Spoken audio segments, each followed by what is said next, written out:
지금 하나님의 전신갑주 6가지 무기들을 하나씩 알아보고 있습니다. 지난 시간에는 진리의 허리띠에 대하여 살펴보았지요. 영적 전쟁은 거짓과 진리의 싸움입니다. 거짓의 아비 사탄 마귀는 언제나 그럴듯한 거짓으로 접근해 옵니다. 거짓을 받아들이는 순간 이 허리띠가 풀리면서, 허리띠가 풀리면 모든 행동이 제약을 받게 되고 무장을 한 것들이 다 쓸모없게 되는 그런 상태가 됩니다. 무력한 상태가 되는데, 바로 우리가 거짓을 받아들이는 순간이 바로 허리띠가 풀어진 상황, 곧 영적 무장 해제의 상태가 되어버린다는 것입니다. 따라서 영적 전쟁에서 승리하기 위해서는 진리이신 하나님, 진리이신 예수 그리스도로 허리띠를 단단히 동여매야 합니다. 코로나 바이러스가 처음 이렇게 막 우리 조국 대한민국에서 막 퍼져나갈 때에 신천지가 큰 문제가 되었죠. 신천지는 원래 본질적으로 거짓을 가르치고 속이고 자신을 숨기는 그런 속성을 가진 비밀 집단이죠. 신천지가 이 코로나를 통해서 거짓을 앞세우는 그런 집단이라는 것이 드러났습니다. 온갖 거짓말로 신분을 숨기고 자신의 어떤 동선을 숨기고, 그래서 방역 당국을 힘들게 만들었던 그런 신천지의 그 약점을 보면서 우리가 하나님께서 신천지의 이 거짓됨을 이 코로나를 통해서 드러내 주시는구나, 이런 생각을 했었습니다. 그런데 요즘 우리 조국 대한민국에서는 전광훈을 대표로 하는 극우 보수 교회들이 큰 문제가 되고 있습니다. 그들은 자신의 정당성을 합리화하기 위해서 정부 당국의 모든 노력을 뒤엎는 그런 가짜 뉴스를 퍼뜨리고 비협조적으로 나오고 있습니다. 전광훈은 자기가 코로나에 걸렸는데 이 북한의 테러다, 이렇게 말했습니다. 사실 8.15 그 집회에 나오기 이전에는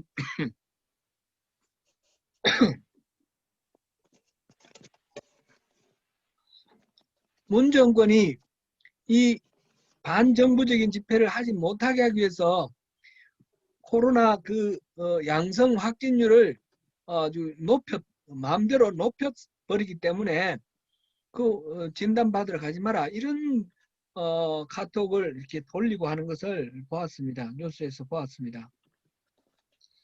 이 모든 것들이 다 가짜 뉴스였지요. 한 사회를 후퇴하게 하는 아주 가장 나쁜 것 중에 하나가 불신풍조를 조장하는 것이다, 이런 생각이 듭니다. 불신풍조가 돌면 모든 것들을, 서로 믿고 넘어갈 수 있는 것들을 일일이 각자가 점검을 하고 확신을 해야 되니까 수많은 시간과 또 노력과 어떤 재정의 그 비용을 이렇게 지불해야 되는 그런 낭비가 있습니다. 요즘 교회에 와서 너무 열심히 생활하면 혹시 신천지가 아닌가 그런 의심을 하는 그런 경향이 있지요. 이것이 얼마나 큰 불행입니까? 지금 그 신천지가 아닌 정통 교단 내에 속한다고 하는 교회들이 이렇게 또 불신풍조를 조장함으로 한국 사회 전체에서 한국 교회 전체가 또 신뢰를 잃어버리는 그런 참 어처구니 없는 그런 상황이 되어서 너무너무 안타깝습니다. 우리가 더 많이 기도하고 우리가 깨어 있어야 되겠다, 그런 생각이 듭니다. 거짓과 진리의 싸움에서 진리는 모든 무장의 기초가 됩니다. 진리를 놓쳐버리면 무장 해제된 거나 마찬가지가 됩니다. 오늘은 두 번째 무장으로서 의의 호심경에 대해서 알아봅니다. 의의 호심경. 호심경이라는 말은 한자로 이 지킬 호자, 마음 심자, 거울 경자입니다. 심자는 마음 심자는 심장, 염통을 말하죠. 피를 돌게 하는 그 심장. 우리의 장기 중에 가장 핵심적인 장기. 심장이 멈추면 우리는 바로 죽죠. 다른 장기는 다쳐도 조금 이렇게 견딜 수가 있지만 심장은 아주 치명적인 그런 장기입니다. 거울은 요즘은 다 유리로 만드는데 옛날에는 청동으로 만들었죠. 그래서 한쪽을 아주 이렇게 잘 갈고 잘 닦아서 청동 그 거울 면으로 얼굴을 비출 수 있도록 그렇게 했었습니다. 옛날에는 우리 역사 시간에 배운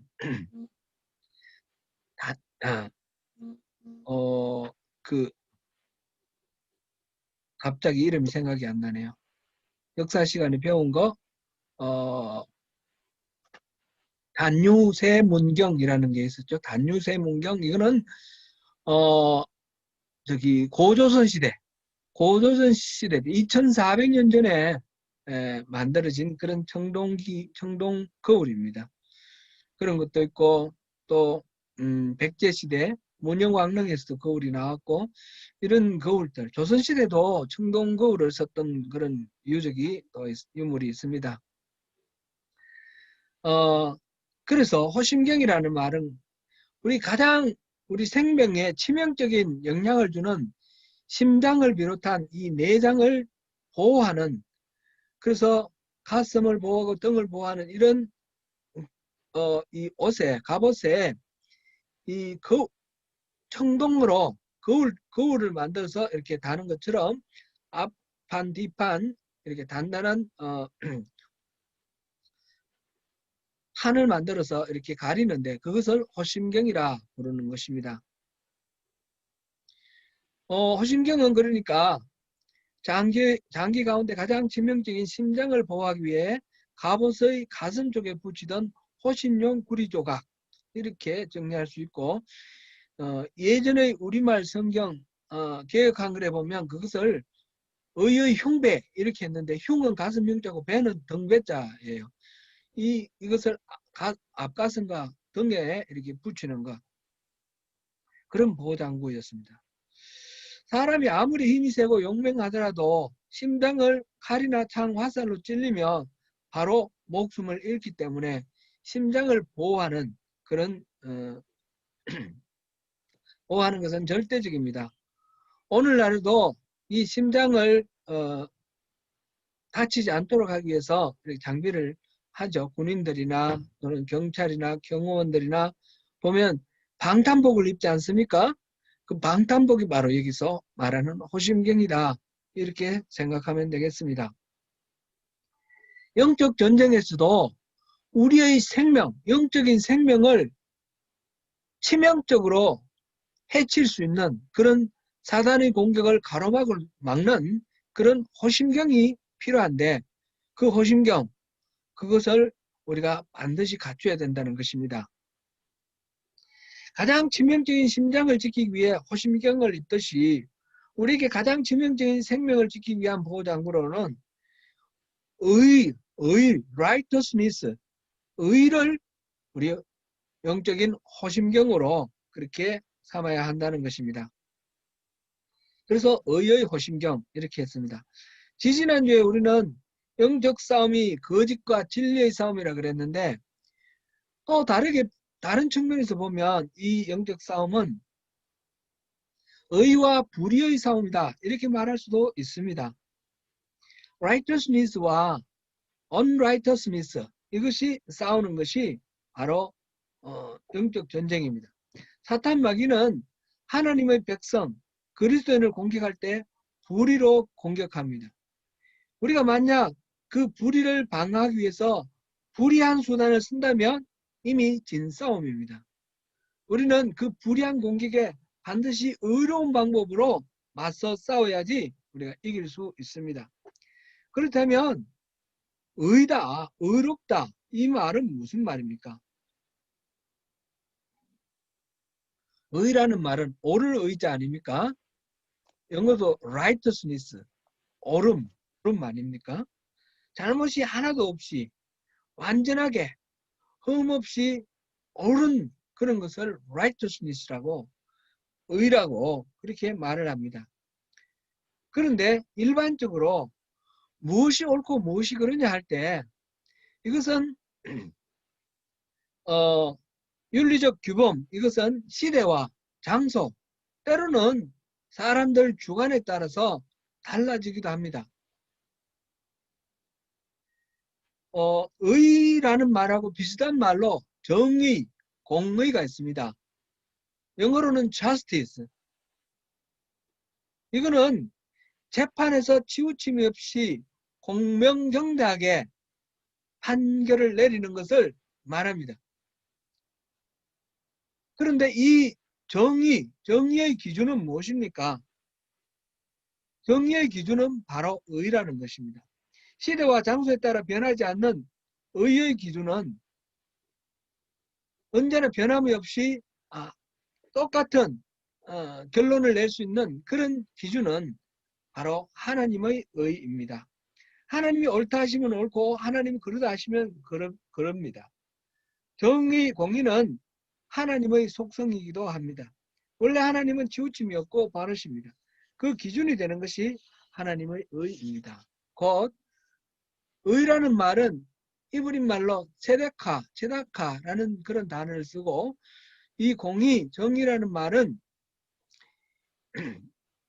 미슈타파라는 단어를 쓰는데, 이 미슈타파, 올바른 재판은 올바른 기준인 의, 세데카에 달려있다라는 것이고요.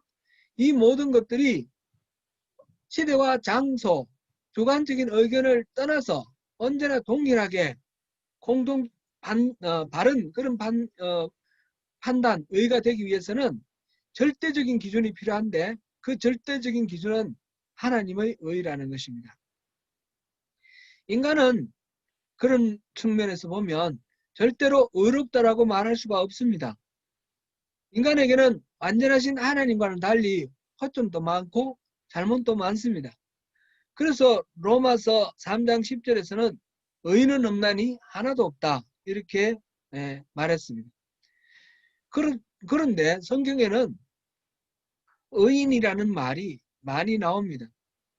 창세기 6장 9절을 보면 제가 읽어드릴게요. 이것이 노아의 조건이라. 노아는 의인이요 당대의 완전한 자라. 그는 하나님과 동행하였으며. This is the account of Noah. Noah was a righteous man, blameless among the people of his time, and he walked with God. blameless라고 그렇게 말하고 righteous man이라고 말했습니다. 창세기를 기록한 모세는 노아를 의인이다라고 기록하였습니다. 욥기를 보면 욥기 32장 1절에 욥이 스스로를 의인이라 여김으로, 이런 말이 나옵니다.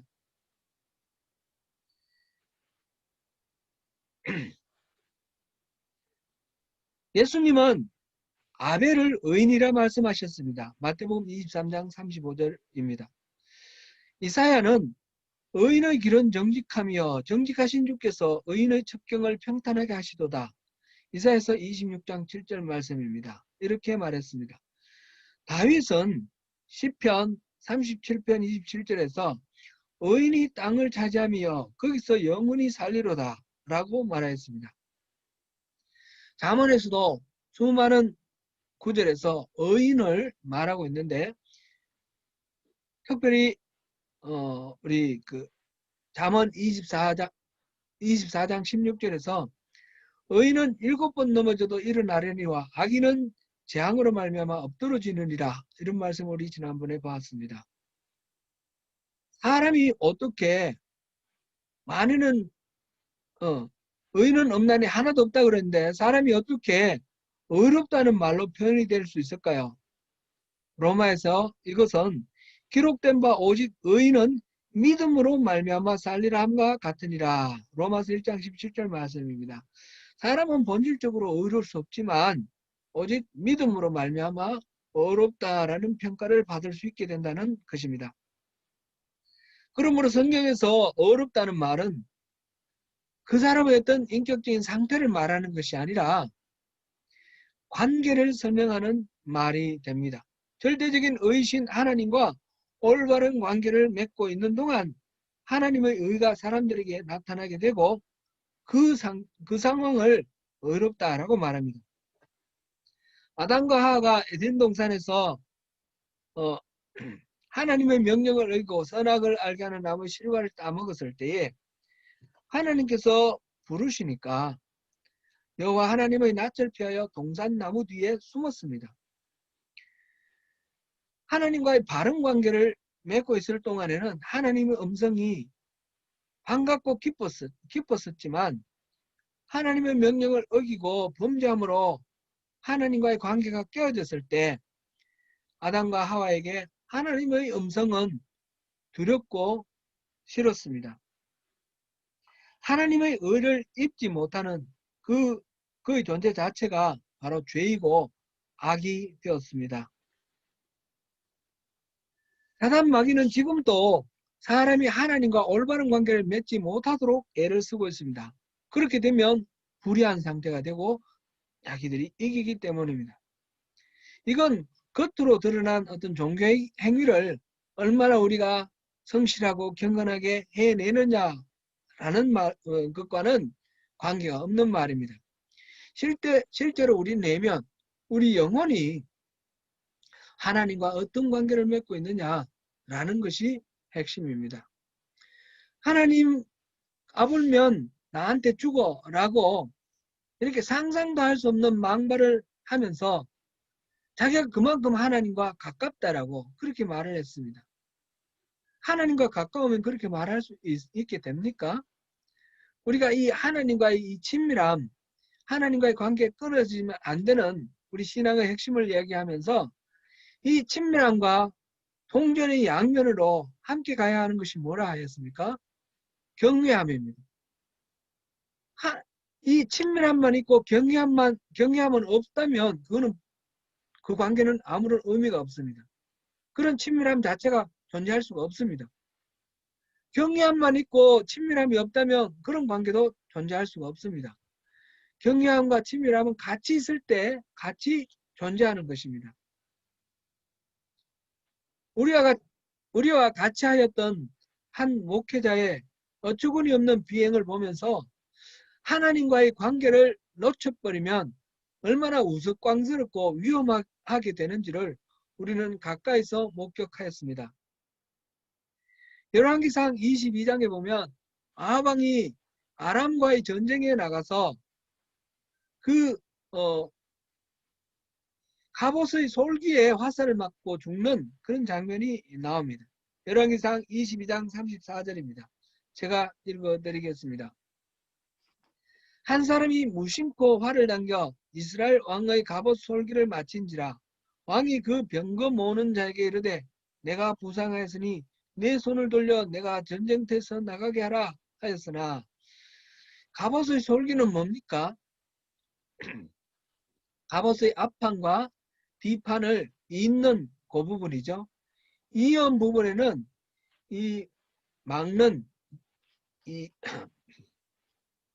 비늘처럼 만들어서 이렇게 화살을 맞게 됐는데 그 솔기에는 그 비늘이 없다는 거죠. 그 틈새에 화살이 박혀 이 아합이 죽었습니다. 조그마한 틈새라도 이 허심경의 틈새는 치명적일 수 있다는 것을 보여줍니다.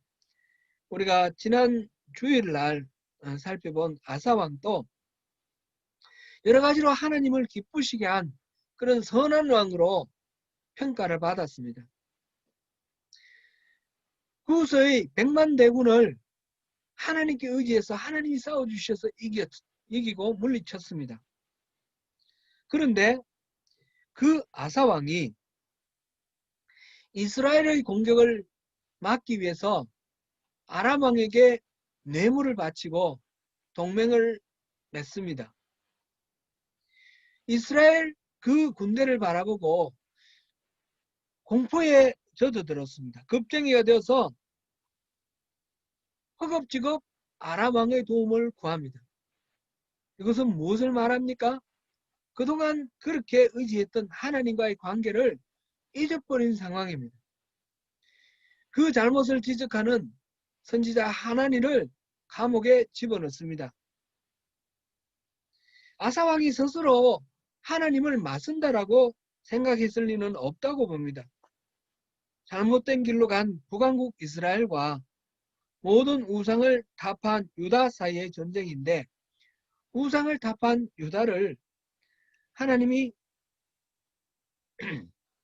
도와주실 것이라고 생각했고, 자기 스스로 아사 왕이 하나님을 적대한다라고 절대 생각하지 않았을 것입니다. 앞에 아비암, 아사 왕의 아버지 아비암 때도 그 아로보암과의 전쟁 속에서 이스라엘의 대군을 2배나 되는 그 군대를 물리칠 수 있었던 것은 바로 하나님이 우리 편이라는 것을 믿었던 아비암의 그 순전한 그 믿음 때문이었습니다. 그때 아비암은 이스라엘을 향하여 너희들은 너희들의 조상들의 하나님 여호와를 맞서 싸우지 말라, 그렇게 말을 했습니다. 곧 자기의 편이 바로 여호와의 편이라는 것이죠. 그만큼 이 아사가 지금 하나님을 의식하지 아니하고 이스라엘과 싸우는 것은 종교적으로 자부심이 있었다라는 것으로 우리가 이해할 수 있습니다. 아사는 많은 우상을 혁파를 했습니다. 심지어는 아세라를 만들었다는 이유로 자기의 그 든든한 정치적 기반이 되고 뒷배경이 되어줬던 할머니 태후 마아가를 폐위시켰습니다. 그렇게까지 단호하게 우상을 물리쳤기 때문에 스스로 이 종교계의 업적들의 자부심을 가지고 이 모든 일들이 하나님과의 관계를 이렇게 든든하게 만들었다라고 스스로 확신했을 것입니다. 그러나 하나님과의 관계는 겉으로 드러나는 우상의 혁파나 또는 안식일을 지키는 것이나 절기를 지키는 것이나 그런 것들, 종교 행위가 아니라 그 중심에 항상 하나님을 바라보고 하나님 뜻을 살피고 하나님의 말씀에 순종하느냐 그렇지 않느냐라는 것이 문제인 것입니다. 이 아사왕은 자기가 한 여러 가지 종교개혁의 그 업적들을 자기의 의를 바로 하나님의 의로 대체해버리고 말았습니다. 종교개혁의 성과, 그것을 자신의 공로로 하는 바람에 하나님의 의를 덧입지 못하게 되었습니다. 하나님, 이 의의 호심경이 텀이 나는 것은 다름 아니라 자기의 의를 의지하는 것입니다. 조금만 어그러지기 시작하더라도 얼마나 쉽게 어그러지는지 모릅니다. 하나님의 의를 호심경으로 삼지 않으면 쉽게 우리는 치명적인 상처를 받고 무너질 수 있습니다. 사랑하는 성도 여러분, 영적 전쟁에서 가장 중요한 것, 지난번에 첫째는 진리였습니다. 진리로 허리띠를 삼아야 합니다. 둘째는 의입니다. 의로움. 그런데 그 의는 나의 의로움이 아니라 하나님의 의로움이 나에게 나타나는 것이어야 합니다. 그렇게 되려면 내가 하나님과 올바른 관계 안에 있어야 됩니다. 그래서 성경에서 말하는 의는 하나님과의 바른 관계다, 이렇게 누차 우리가 살펴보았던 말씀입니다. 항상 주님과 바른 관계에 있는지 살펴보는 것이 바로 24시간 예수를 바라보는 것이고, 그것이 바로 성령 충만한 것입니다. 주님과의 이 바른 관계를 사모하시는 가운데 오늘도 가정에서, 교회에서, 일터에서 서로 존중하고 아끼고 귀히 여기며 섬기시며 아름다운 하나님 나라를 가꾸고 누리시는 저와 여러분이 되시기를 축원합니다.